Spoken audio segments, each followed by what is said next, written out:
Hello and welcome back to the channel and another readathon video from me. One of my goals this year is to participate in one readathon a month.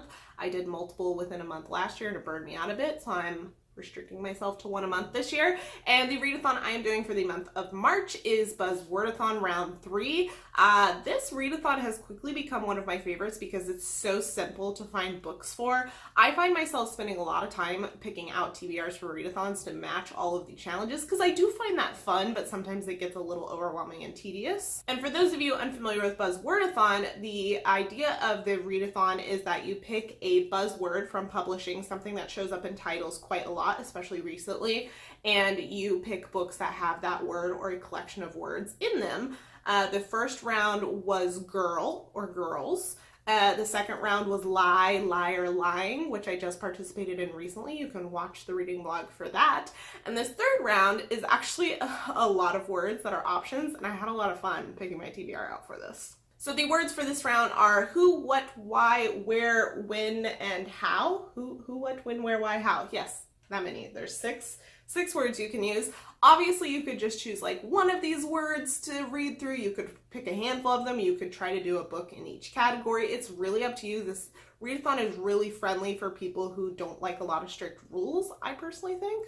Not to say that a lot of readathons have like strict rules. A lot of them are like up to your own interpretation. I just particularly like the easiness of this one. So for my TBR, I have actually decided to pick one in each of the word categories. So I have a selection of those here to share with you. And my goal is to read one from each, is to read all of these, obviously. But I very rarely read more than 3 or 4 books in a readathon, and this is 6. So we'll see how the week takes us. So I'll just go in order based on the list I have here, and we're going to start with the word who, and for that I am choosing a Doctor Who collection of short stories. This is Tales of Terror, which is focusing on a bunch of villains. So it's 12 chilling horror stories from across all of time and space, which I thought was fun. I actually got this as a Christmas gift this year from my husband. We always go to like a bookstore before Christmas and I kind of point out like what I'm interested in for the year, and he picked this one up for me because I saw it last minute. I was like, ooh, look at this looks interesting, and he ended up buying it for me. So I'm excited to dig into this, and I really like this edition. I got this at Barnes & Noble for anyone curious. I don't think it's a Barnes & Noble like exclusive or anything, but that's where I found my copy. The second word is what, so I have gone with the new book, What If It's Us, new-ish, by Adam Silvera and Becky Albertalli. I'm a little hesitant about this one, but everyone says it's great, and the reason I'm hesitant is because I really didn't like They Both Die at the End by Adam Silvera, and so far that's the only book I've read by him.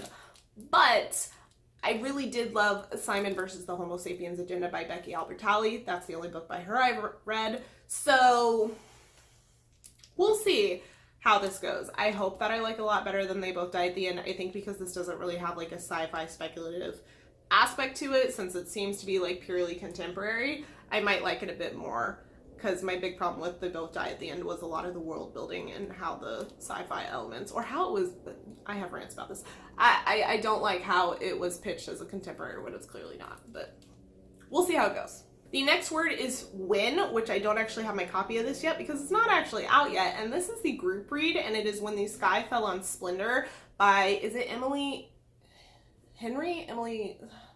I don't remember. Henry, I think, is part of it. It's here. And I have not read anything by this author, but it's sci-fi. And you guys know I love sci-fi. So I'm intrigued. I'm hoping my library gets it in time for this readathon. If they don't, I'm either going to skip it or I'm going to go buy it. Questionable. We'll see. The next word is where, and for that I'm reading another owned book. I tend to get a lot of books from the library. The What If It's Us is from the library. You can tell because I always block out the author's name with the stickers. Why? But the next one for where is Where'd You Go, Bernadette, which I do have a copy of. However, this is going to be my audiobook for read for the week, because I am next in line for the Holt, so I should get it in time. Let's hope. But this has a movie adaptation coming out later this year. It was supposed to be, I think, in March, and then it got pushed to like August. So gave me some more time to read it, but I figured I'd go ahead and slot it in to this readathon since the word option was perfect. And this is about a woman who goes missing, and like it's about her, I think, husband and daughter like searching for her and finding out things about her that they didn't know along the way. There's a trailer out it looks interesting.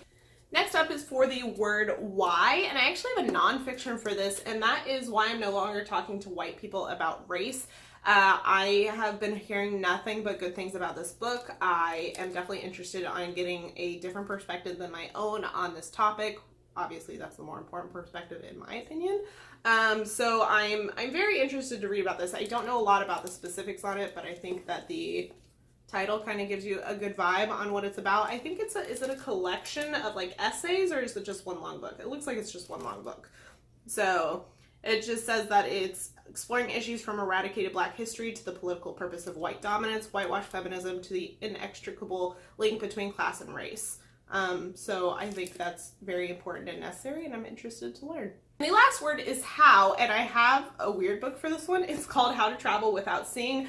I believe this is a fiction. I got this in a book subscription service that I used to have through my local indie bookstore, and they no longer have the subscription service, so I don't get them anymore, but they really support independent publishers, so they don't have a lot of the books I recognize. Like, I walk in that store probably at least like once or twice a month, and I never recognize any of the books that are in there, which I think is kind of cool to kind of step outside what you always hear talking about. But essentially the little short blurb of this is a kaleidoscopic, fast-paced tour of Latin America from one of the Spanish-speaking world's most outstanding writers. So I believe this is translated.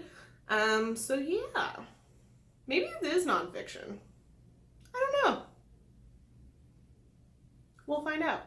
And that wraps up my TBR for Buzzwordathon. I'm really excited for it. I always like seeing everybody else's TBRs and then what they end up reading. So let me know down below if you have a TBR that I can check out, or just list what you're reading. I'm interested. And let me know if you've read any of these, what your non-spoilery thoughts are on them. Are there some I should prioritize over others? Should I prioritize buying When the Sky Fell in Splendor? Does anyone know that yet, unless you got an ARC? I don't know. But if you like this video and enjoy my readathon TBRs, please give it a thumbs up and subscribe if you like me. Would love to have you join my little Bookish Beauty family, and I'll see you guys in my next video. Bye!